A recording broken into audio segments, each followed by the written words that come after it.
Welcome to Grade Watch 2018. My name's Coriander Dickinson, and this is a Kamen Rider O's watch podcast, I guess. Joining me is the sultry sounds of Josh Kagan. Hey everyone, I'm Josh Kagan. And the extra sultry Adam Wasserman. Hey everybody, I'm Adam Wasserman. I will not talk like this for the rest of the podcast. Oh, could you? Come on, don't hold that back. My voice is like soft caramel in your ears. The chewing kind. Yeah, I'm done with that. No, I thought it was more like a Werther's. Oh, like Jeez. from a purse, like from buried in the deep recesses of a bag. Yes. Aged. Purse aged. Once standing in line somewhere, with there was a grandpa and his grandson in front of me, and the grandson asked for candy, and the grandpa was like, I don't have any candy. And I was like, I literally have so much candy on me right now. How does a grandpa not have candy? Adam, how much candy do you find yourself carrying on a day-to-day basis? Used to be like a fair amount. Just, you never know when you're going to need candy. Describe a fair amount of candy. Like, what's reasonable, Adam? Like, a couple of packages of Pucho and maybe some hard candy. That seems like a reasonable. That's fine. Yeah. Just for your day-to-day walking around candy? Yeah, basically. Listen, at work I had a Gudetama lunchbox that was literally full of different kinds of candy. I was very popular. How much candy do you have on you right now? On me right now? Yes. None, but I have a bag of Skittles with an arm's reach and like some cookies and stuff, some senbei, some other candy. There's a lot in this room, let's put it that way. Are you the witch from Hansel and Gretel? Let's just clear that up right now. No, I just love candy. I don't want to eat children. They're not delicious and sweet like candy. All right, good answer. Good answer. Corey, any candy on your end right now? Within arm's reach? No, I am an individual whose Halloween candy would expire. Like, I would maybe gorge myself for one day after that magical night and forget about it for the rest of the year. So do not give me candy. I will not eat it. Duly noted. This has been Candy Watch 2018. Yes. Just for the record, because I know our listening audience is riveted by this, I do not have candy right now, but I am drinking a very nice chocolate stout, which is a sort of candy, a sort of drinkable adult candy. Where from? I wish I could say, but it is it's top secret. No, it's a very long story about why I don't remember what it is I'm drinking, but it has nothing to do with the fact that I've been drinking it. The bottle is in a machine that pours it out. And you can't read the label from there. Okay. I last year I turned 45 years old, and I was like, oh, I need to start my midlife crisis. So I bought this Keurig machine that takes plastic 2-liter bottles of beer and is basically like a home tap, because I was like, oh, I'm an old man. I need to spend my money on something useless and bad for me. And I don't drive, so I'm not going to buy a convertible. And I don't look good in tight pants, so I didn't buy those. But I did buy myself a Beer-O-Matic. Fair. Yeah. Thank you, late stage capitalism. Let's do this.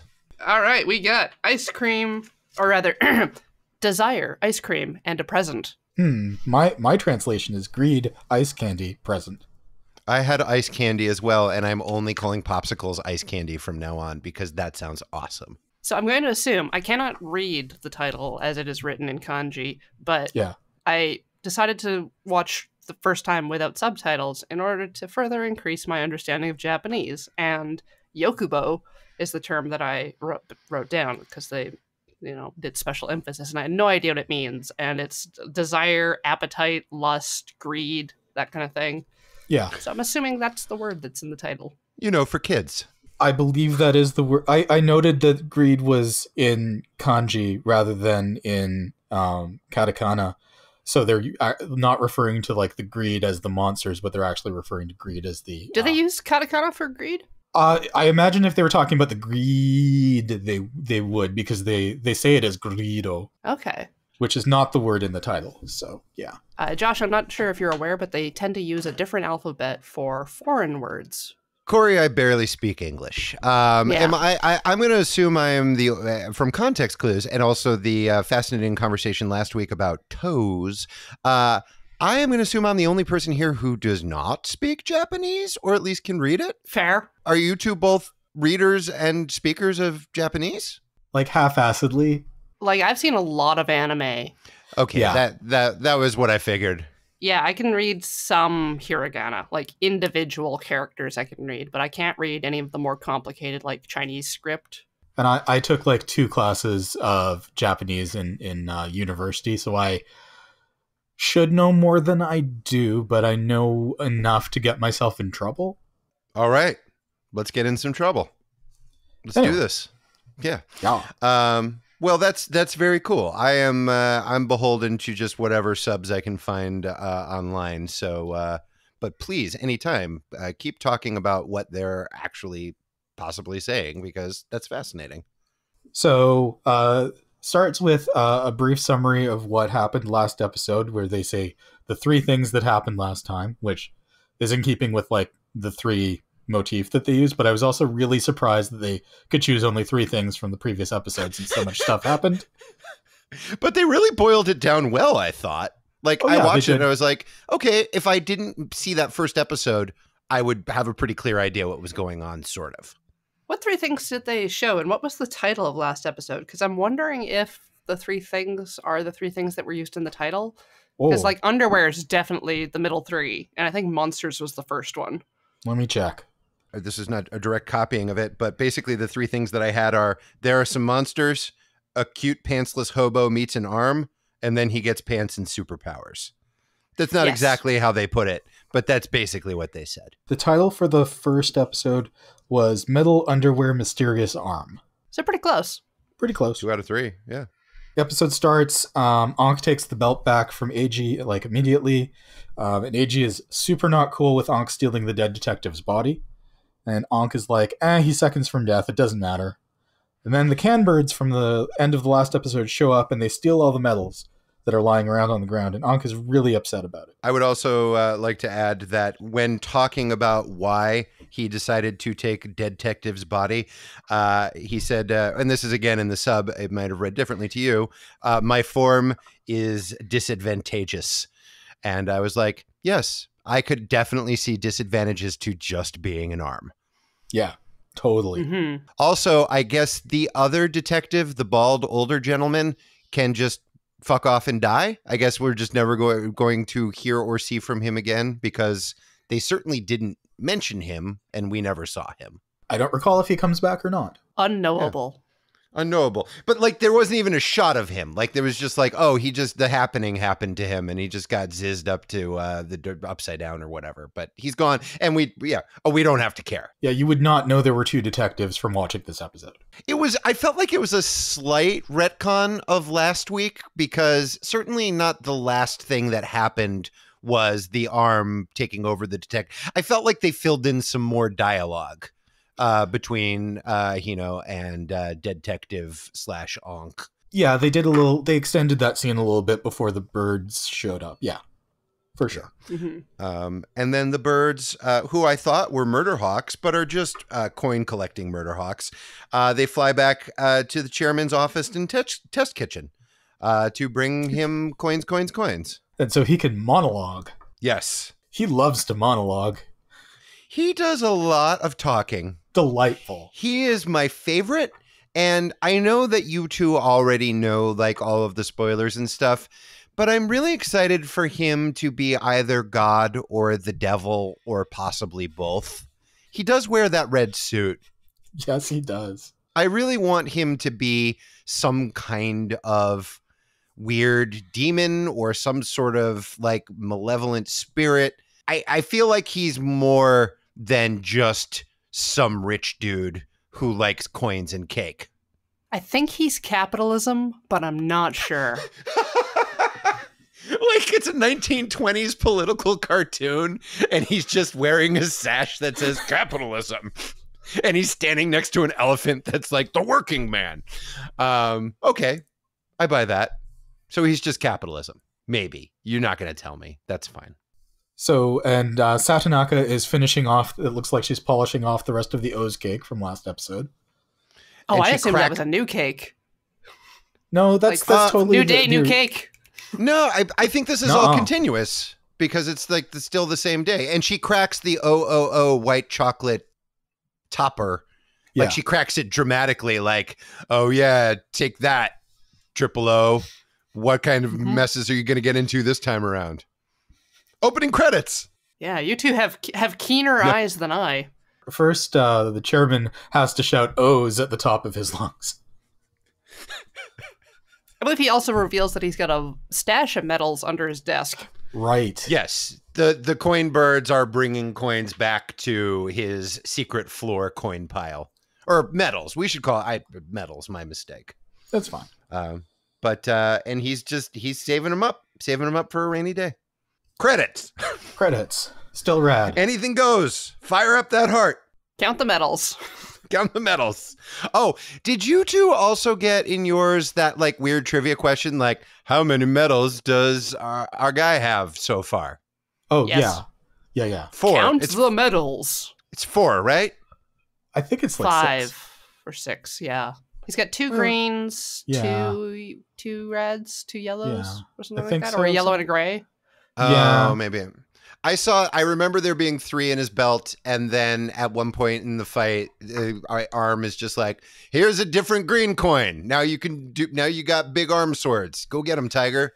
But I didn't see those other ones. So he's got a lot. Yeah, I don't think they've used the other ones in the show, but they were in the border of the screen when they asked the question, so it shows you which ones they already have. It'll also show at the end of the episode when it does that enclosed frame. It'll show you exactly how many he has. Great. All right, so 6. He's got 6. What do we win? Anyways, we win free ice cream. Yay! Ice pops, ice candies, popsicles that your friend will have to pay for because you grabbed them out of the vendor's cart and just buggered off. That actor's really good. He's so good. In addition to having fantastic hair, and there are this week's hair watches, there's also like a weird braid in it, and it's really thumbs up for that dude's hair. He does a very good job of occupying a body that he feels like he's a stranger in. That's some good acting, especially for a kid's show. Mm-hmm. And I just like the way that he doesn't know what money is. He doesn't give a shit. He was just like, I need 3 popsicles. Bye, sucker. So AG comments on him enjoying the ice cream at all, and Ankh is like, well, what if I ate it like this? And he starts shoving them into his hand mouth that doesn't exist. Super creepy. There's the best sound effect for that, too. It's like whenever he eats something with his hand, it's like this it's this great noise. And then is it before or after he eats with his hand that Hino is like, get off of my friend, the detective, who I've known since this morning, and like rips the hand off, and then immediately the detective goes all Weekend at Bernie's, which again, like immediately, no, I'm dead. Like he grabs him out, like to stop him from eating with his hand, so to speak. Oh, right. And he pulls, and the best thing is that when he's holding Ankh, and it's clearly not being like blue screened out, like the hand is so motionless.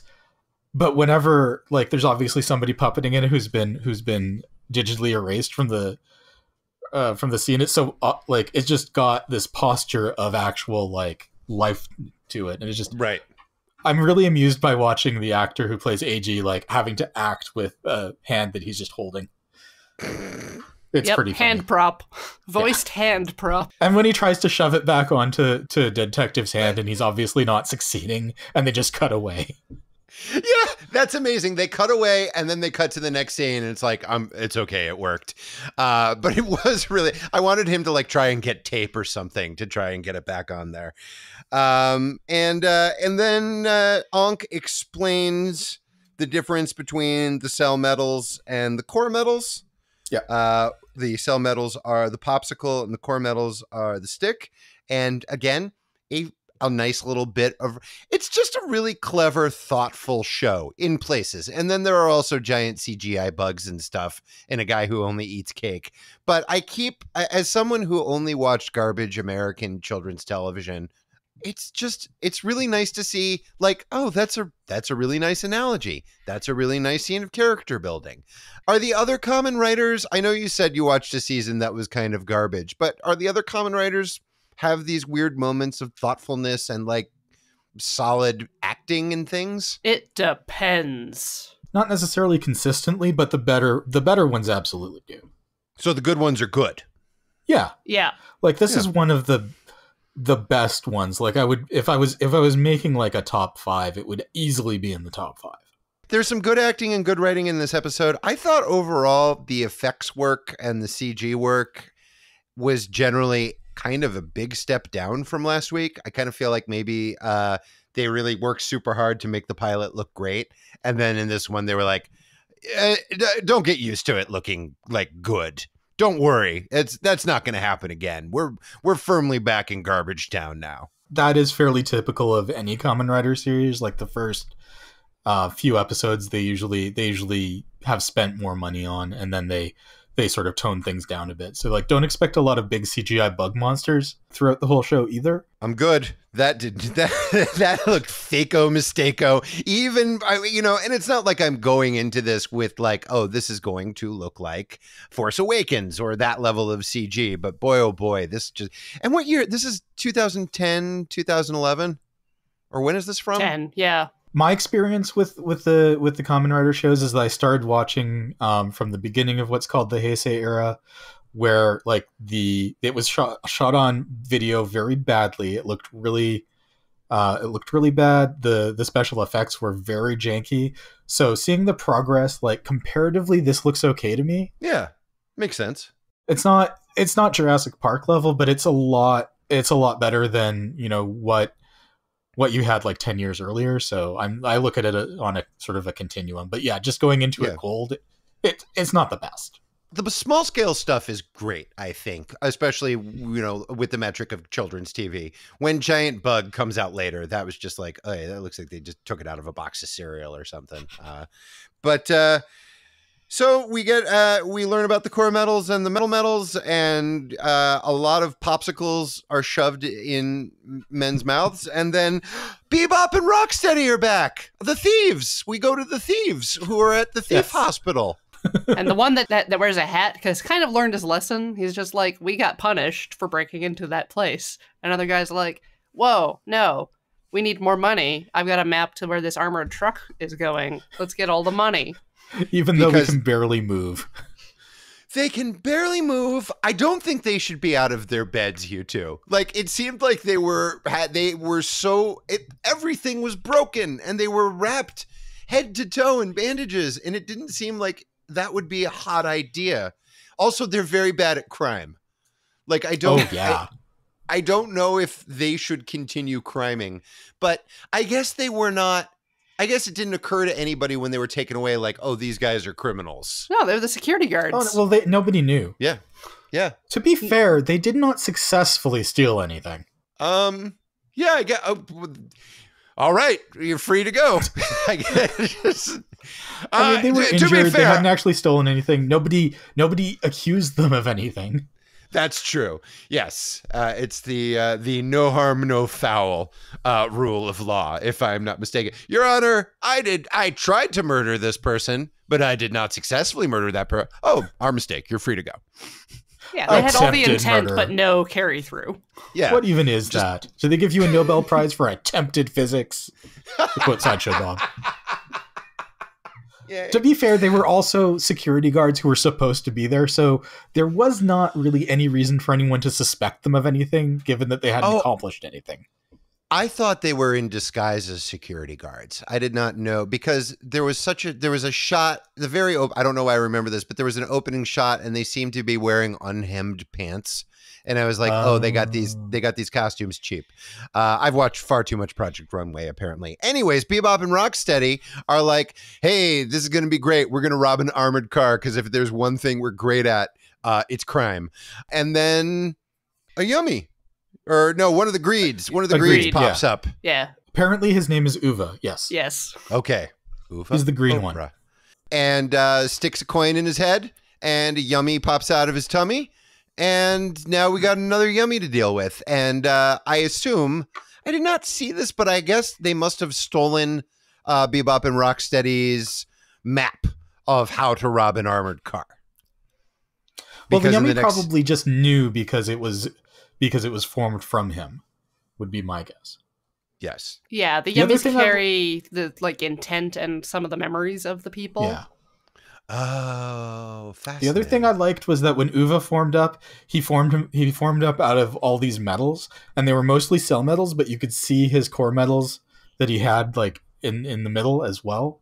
And it did this kind of cool camera rotation move, so it sort of looked like just a random agglomeration. Then when it's moved around, it sort of looked humanoid, and then it turned into him, and it was pretty sweet. That was cool. I appreciate the effort. But yes, then they cut to Greed Forest, where all the Greeds are hanging out, and they have draped their favorite color fabric over the trees so that they feel more at home. I love that they have a color story. Yeah. Uva's spending a lot of metals, just all willy-nilly. And they say that cell metals are precious, and I'm there seem to be an awful lot of them just kicking around, though. Yeah. They justify it based on Ankh apparently having several of Uva's green metals. And so they're like, well, he's got to get his core metals back from Ankh. So the cool thing, which I probably didn't notice when I first watched these episodes, but became apparent as I was watching them, is if you look at the Greed's costumes, they've got they're sort of divided into three O's is, and they will have, because they're incomplete, they'll have a couple their head or their legs that look like a full costume, and then they'll have a sort of a blank spot that looks kind of like a Yummy that's sort of brown bandages to show that they're not in their full forms. And it's really cool, and it's a different spot on each of them, and it's really nicely done and kind of subtle. And it's based on what metals Oz has versus them. Or whoever has, because Oz doesn't have all of them, but whatever ones they've lost, yeah. Does Ankh have the rest of these core? Is he holding all of the cards? Does he have all of the core metals, or have some of them also been scattered to the four winds and they have to find them? Ankh doesn't have all of them, right? Ankh has the ones that were shown at the intro and as part of the outro. Yeah. Oh, I see. Yes. So, and then the Greed have some of their own, and then some of them are just currently unknown location. Yes. And the Greed are mad about it, and they punch trees. Yes. He punched the shit out of that tree. It was very impressive. And then we cut to Hina going to a job interview at a place called Couscousier. And she texts her brother about it, and AG has dead Detective's phone, so he sees it and he feels bad. And then he sees her picture, he's like, holy shit, that's that girl from before. And then we get to see how super strong she was in the memory. Yep. Yes. And then we get to see how strong she is in the present.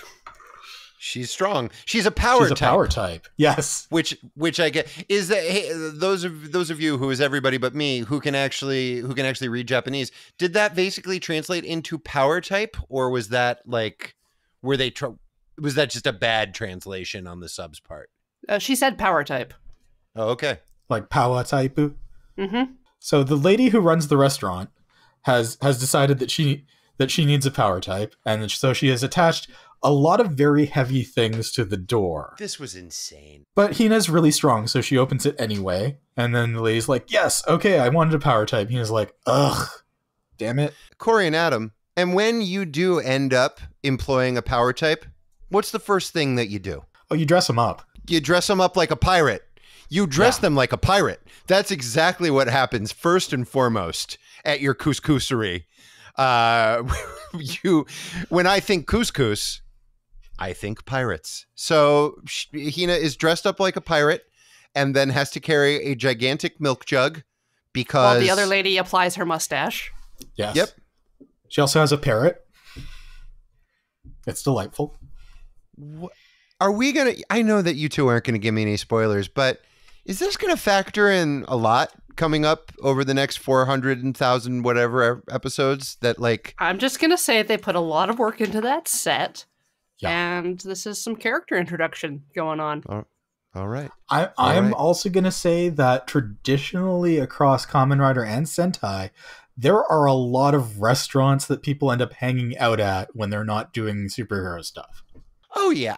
Well, that makes sense. That feels like kind of a staple of young person and teen programming in general. There will always be a peach pit of some sort the Max or whatever for our heroes to hang out at. And now in these shows, are they all generally pirate themed? No. Okay. Although a lot of them are pseudo French. Yep. Huh. Yep. Or European influenced, at least. Yeah. Back in the day, they used to hang out in like their headquarters or something, but now they hang out at restaurants. Sure. Well, with rents, sometimes the secret base is buried under the restaurant. Let's be fair. Yes. Also true. Let's be fair. And then she carries a milk can around, and she's a pirate. But then she gets a call and finds out her brother, the detective, is missing, and she looks very sad. She looks very sad. Then we throw to the Yummy, who is knocking over the armored car that Bebop and Rocksteady were never going to rob. Well, they might have tried. I feel like they would have like tied their like shoelaces together or something and just fallen over, or like another building would have fallen on them, or they would have just wandered into another Sentai show or something. Like shoelaces implies that their legs weren't broken. Oh, good point. I respect their positive mental outlook, where even though they seem to be covered head to toe in plaster and bandages, they were like, maybe we should still crime. This will be great. But they don't have to, because the Yummy's taking care of it, knocks over an armored car, smashes it to bits. Again, nobody's surviving these accidents, which I think is great for children's programming. And then nom, nom, nom, nom, just eats a bunch of money. With his chest. Big chest mouth. Well, how do you eat money? I mean, that's where it goes. It goes in your chest mouth. I guess I spend all my time eating candy. And then Ankh is like, we cut to Ankh, and Ankh is like, I smell money eating. I smell a Yummy. There's Yummy crimes happening. Let's go. My metal sense is tingling. Yes, exactly. Yummy breaks into a bank and then just starts chawing down on a big pile of gold. Yep. Which again that's just great. But does a great job of leaping from countertop to countertop, scaring the employees. So delightful. I felt everybody was more properly scared this week. People were like freaking out and falling over, and like this is insane. I thought last week, and I understand people might have gone into shock or something, but this week people were like properly freaked out that a gray spandex suited monster is like jumping around and eating money. I approve. And then Hino and Ankh show up, and Hino's like, it's engine time. Let's do it. 90% of this episode is Hino going, can I transform now? And Ankh going, yeah, let's hang on. Yeah. Because like as the Yummy absorbs money or fulfills its desire, it generates more cell metals. So Ankh's just like, hey, let's just let it eat whatever it wants and then kill it. Well, when it's in proto-Yummy form, like just the mummy style, apparently if you just feed it, you get nothing. So you have to wait until it transforms again. Right. Yeah.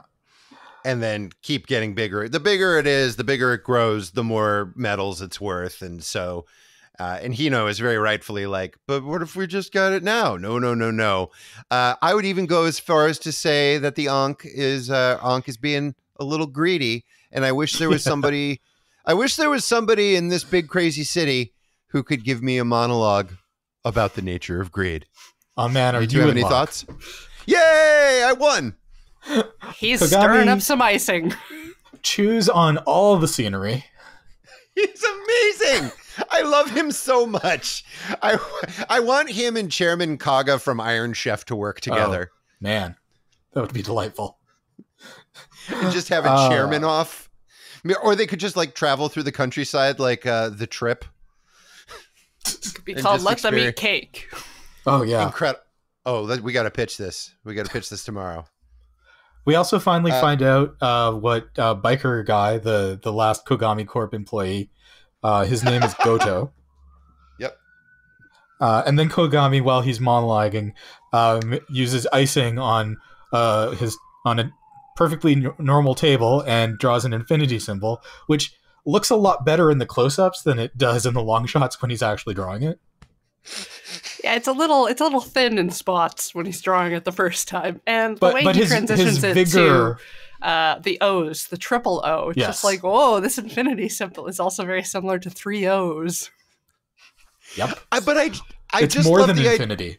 Yeah, that's the incredible part. That's like MC Escher is rolling over in his grave. But the idea is like, this is infinity, but you add one more O, and it's even more than it's infinity and beyond. It's what Buzz Lightyear has been talking about all these years. And also we find out that he's been invited to a big high-rise party. Yes, indeed. And then we go back to the bank where the Yummy turns into a weird hand/bug monster, which I described as a fractal face hugger. So I describe it as a bunch of skeleton hands that have fused together into a spider. Yeah. And I don't have a great description because I was looking at it through my fingers, because even though it was very poorly animated, I hate insects with the red hot passion of a million burning suns. They just squick me out. I would happily live 20 years less if I never had to see a bug again. Well, it's fantastic that one of the villains is bug themed. But they're not that buggy. There's still a guy walking around in a suit, but they're but he makes these hand spiders. I mean, this individual hand spider. I don't think there's any future hand spiders of this type, but there's other bugs. And Hino wants to kill it. Hino's just like, hey, you know what would be a great idea? What if I transformed and killed this monster? And Ankh is like, hang on. He doesn't talk like that. You have skipped possibly the most important plot point of this episode, which is that they cut to the party that Kogami was invited to, and he has sent them a cake. A triple layer cake. It's white icing with like fresh fruit on top, like cherries and berries, and yes. Cake number 3 for Cake Watch. Cake Watch. This has been Cake Watch. I'm going to keep track. Cake number 3. It's a very nice party, and it's a very nice cake. It is. It's too bad. Too bad about that. It seems like a waste of cake, quite frankly, but it seems like Kogami just likes to make cakes and doesn't really care about where they end up. Satonaka could have chowed down on that sucker. Yeah. But he's process oriented, and I respect that. Mm. And then the bug shows up. And again, it just keeps happening a million more times. How about now? How about Henshin now? No. Hang on. Let it get even bigger.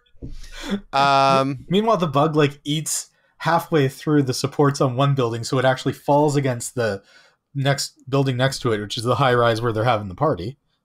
Yep. And I just have in my notes, death. Just wholesale death. Like, nobody's surviving this. Unless everybody in that one building was having like a day off, or there was like a fire alarm 10 minutes ago or something. It's just a bunch of very satisfying, and that one building falls into the other building domino style. Great. But it's just like the museum. It's just a lot of civilian casualties. And honestly, I'm here for it. My notes say the cake falls to the floor. Sad. Oh, my notes say war scenes, as AG has a flashback due to the crying sounds of a girl. Oh, yeah. That is slightly later. Because first the phone rings, and it's Hina, and he can tell that she's crying. Then he flashes back. Uh-huh. To a small child in a possibly third world country getting blown the hell up. Well, he can do nothing to prevent it. When I initially looked at the Wikipedia page just to get an idea of what the hell I was getting into, it did mention that Hino had a tragic past, which I assume this is what we were seeing. And that can't be his daughter. I assume that's got to be his sister. And she was blown the hell up. So of course he had to become a hobo who walked the earth with just underpants and coins. Yep. All right. Well, and we will find out. And he runs into the building because he's like, well, even though I don't have superpowers and there's literally not a fucking thing I can do. He saves a man. He barely. saves a dude. That's one guy. But some dude got snagged on a Skelefinger, all King Kong style. Yeah. All right, I guess he did okay. But then he falls out of the building. Or at least he almost plummets to his death. And Ankh hovers there, and Hino's like, but where's the detective? And Ankh, I believe, says, like, there's no... Don't even worry about it. Yeah. There's a lot of time to have this conversation while following like 10 stories. Are you sure this is what you want to talk about? But he still gets a promise out of Ankh before he's willing to actually transform. Yes, while they are plummeting to their possible death. Yes. And now Hino gets to transform whenever he darn well pleases. Or at least that is the bargain that is struck. Yeah. We shall see if Ankh, not the most trustworthy of arms, we'll see if Ankh holds up that end of the bargain. Tatoba! Boom! Tatoba. He transforms. Tatoba! Forgive my pronunciation.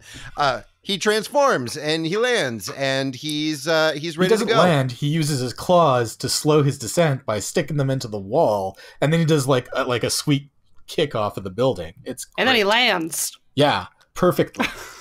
So good. And Goto drives up on a motorcycle, and he has a birthday present for Oz. Yes. It's a sword and some medals. It's a coin-operated sword, and then points him to a motorcycle vending machine, which just happens to be there. And then and AG's like, I'm not thirsty. It's cool. Yeah. Which I love.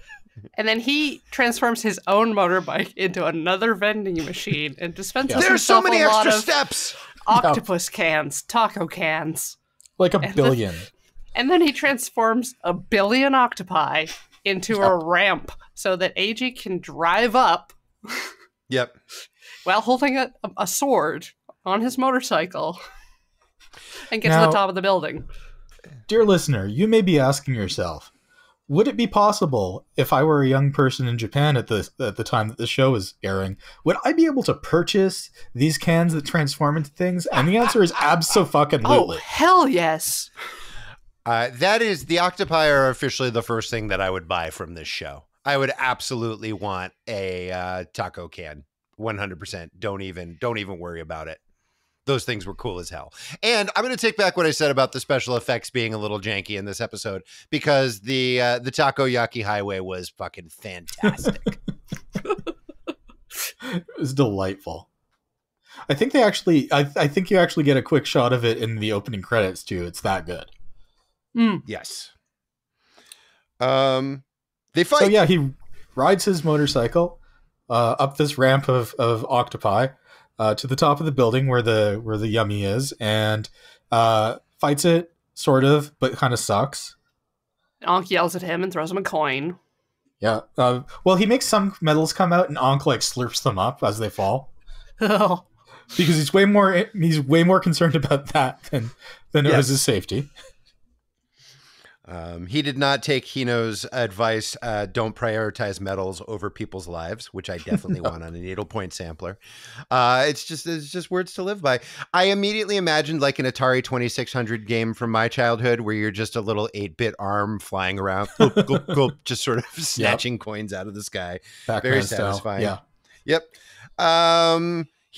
So he gets a coin, and that makes him a little stronger. And then Hino's like, "Oh right, I can put coins in my sword, and I have a sword."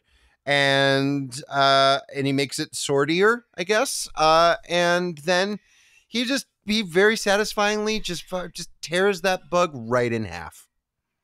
The best part is he does the slash, and the slash hits the building behind the bug too, and it looks like it's gonna slide in half, and then it just fixes itself. But the bug is hella blown up.